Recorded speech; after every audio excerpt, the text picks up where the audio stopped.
नमस्कार प्रिय विद्यार्थियों, आज हम स्नातक प्रथम वर्ष हिंदी साहित्य प्रश्न पत्र प्रथम मध्यकालीन कविता का पाठ से श्री तुलसीदास द्वारा रचित रामचरितमानस के अयोध्या कांड से कुछ चौपाइयों और दोहों का रसास्वादन करेंगे।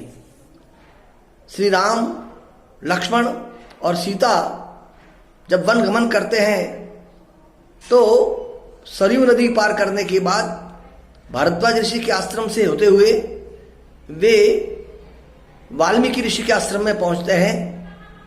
वाल्मीकि का सम्मान करते हैं, वाल्मीकि से चर्चा करते हैं और वन गमन काल में अपने लिए उपयुक्त आवास ढूंढने में उनकी सहायता चाहते हैं।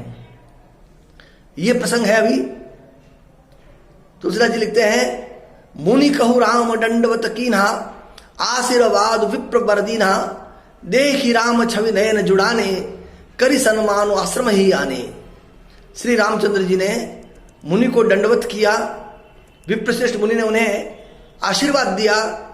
श्री रामचंद्र जी की छवि देखकर मुनि के नेत्र शीतल हो गए। मुनि सम्मान पूर्वक उन्हें अपने आश्रम में ले आए। मुनिवर अतिथि प्राण प्रिय पाए, कंद मूल फल मधुर मंगाए, सिय सौमित्र राम फल खाए, तब मुनि आश्रम दिए सुहाए। श्रेष्ठ मुनि वाल्मीकि जी ने प्राण प्रिय अतिथियों को पाकर उनके लिए मधुर कंद, मूल और फल मंगवाए। श्री सीता जी, लक्ष्मण जी और श्री रामचंद्र जी ने फलों को खाया। तब मुनि ने उनको विश्राम करने के लिए सुंदर स्थान दिए। वाल्मीकि मन आनंद भारी, मंगल मूर्ति नयन निहारी, तब कर कमल जोरी रघुराई, बोले वचन श्रवण सुखदाई। मंगल मूर्ति श्री राम जी को नेत्रों से देखकर वाल्मीकि जी के मन में बड़ा भारी आनंद हो रहा है। तब श्री रघुनाथ जी कमल सदृश हाथों को जोड़कर कानों को सुख देने वाले मधुर वचन बोले। तुम त्रिकालदर्शी मुनिनाथा, विश्व बदर जिमि तुम्हारे हाथा, अस कही प्रभु सब कथा बखानी, जेहि जेहि भांति दीन बन रानी। हे मुनिनाथ, आप त्रिकालदर्शी है, संपूर्ण विश्व आपके लिए हथेली पर रखे हुए बेर के समान है। प्रभु श्री रामचंद्र जी ने ऐसा कहकर फिर जिस जिस प्रकार से रानी कैकेयी ने वनवास दिया वह सब कथा विस्तार से बताई। तात वचन पुनि मातुहित, भाई भरत असराऊ, मोह कह दर्श तुम्हारा प्रभु, सब मम पुण्य प्रभाव। श्री रामचंद्र जी ने कहा, हे प्रभु, पिता की आज्ञा का पालन, माता का हित और भरत जैसे स्नेही एवं धर्मात्मा भाई का राजा होना और फिर मुझे आपके दर्शन होना, यह सब मेरे पुण्यों का प्रभाव है।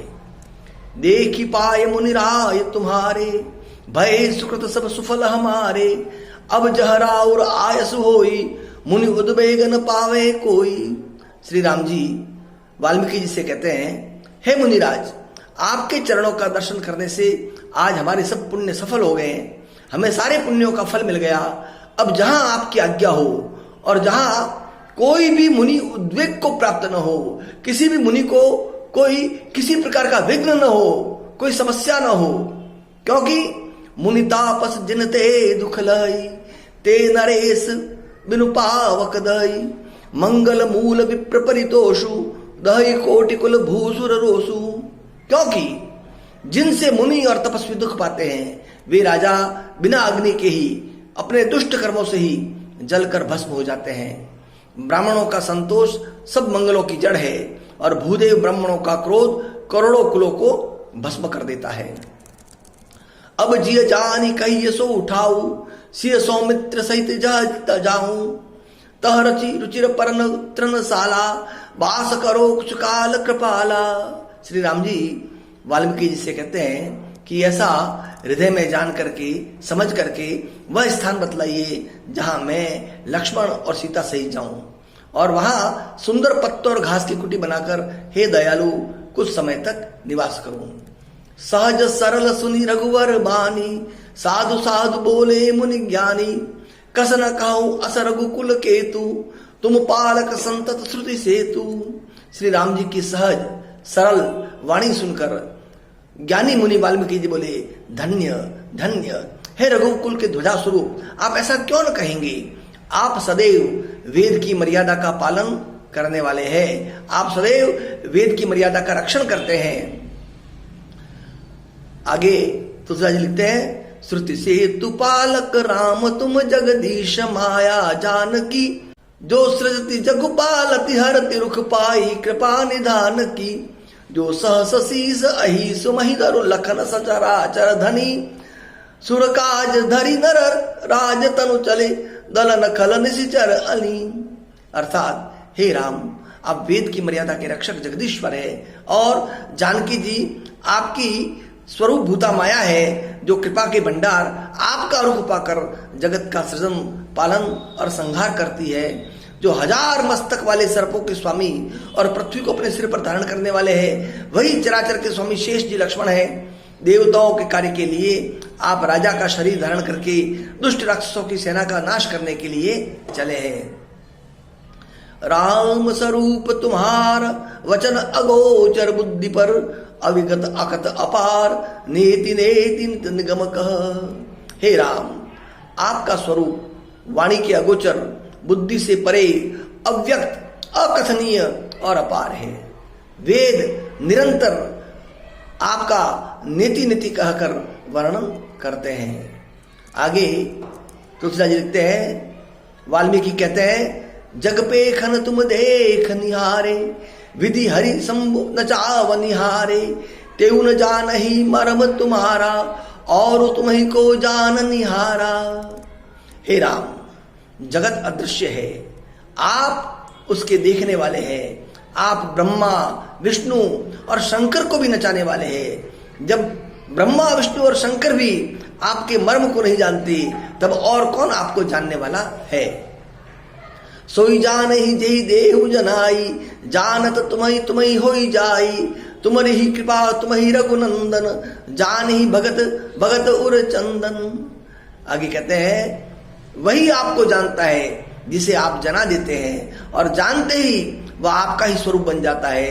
हे रघुनंदन, हे भक्तों के हृदय को शीतल करने वाले चंदन, आपकी ही कृपा से भक्त आपको जान पाते हैं। चिदानंदमय देह तुम्हारी, विगत विकार जान अधिकारी, नर तनु धरे संत सुर काजा, कहु करऊं जस प्रकृति राजा। आपकी देह चिदानंदमय है, यह प्रकृति जन्य पंच महाभूतों की बनी हुई कर्म बंधन युक्त त्रिदेह विशिष्ट माइक नहीं है, और उत्पत्ति नाश वृद्धि क्षय आदि सब विकारों से रहित है। इस रहस्य को अधिकारी पुरुष ही जानते हैं। आपने देवता और संतों के कार्य के लिए दिव्य नर शरीर धारण किया है, और प्राकृत प्रकृति के तत्वों से निर्मित देह वाले साधारण राजाओं की तरह से कहते और करते हैं। राम देखि सुनि चरित तुम्हारे, जड़ मोह बुध होई सुखारे, तुम जो कहूं करो सब साचा, जस काछी तस ना चाहिए नाचा। हे राजा राम, आपके चरित्रों को देखकर और सुनकर मूर्ख लोग तो मोह को प्राप्त होते हैं और ज्ञानी सुखी होते हैं। आप जो कुछ कहते करते हैं वह सब सत्य उचित ही है, क्योंकि जैसा स्वांग भरे वैसा ही नाचना भी तो चाहिए। इस समय आप मनुष्य रूप में है, अतः मनुष्योचित व्यवहार करना ठीक ही है। पूछे मोही की रहो क, मैं पूछत सकुचाऊ, जहन हो तह देऊ कई, तुम ही देखाव उठाऊ। वाल्मीकि जी कहते हैं कि आपने मुझे पूछा कि मैं कहाँ रहूं, परंतु मैं ये पूछते हुए सकुचाता हूं कि आप जहां न हो वह स्थान बता दीजिए, तब मैं आपके रहने के लिए स्थान दिखाऊंगा। वाल्मीकि के कहने का आशय है, हे प्रभु, आप तो अंतर्यामी हैं, आप तो सर्वत्र विद्यमान हैं, अतः ऐसा कौन सा स्थान है जहां आप नहीं रहते हैं। प्रिय विद्यार्थियों, ये रामचरितमानस के अयोध्या कांड की कुछ चौपाइयां और दोहे थे। आगे भी अभी रामचरितमानस के काफी पद, काफी दोहे, काफी चौपाइयां, काफी छप्पे हमारे पाठ्यक्रम में है और हम उनका भी रसास्वादन करेंगे। आप इसे पढ़ें, हृदयंगम करें और जनमन के नायक तुलसी बाबा की कलम का आनंद ले। धन्यवाद, नमस्कार।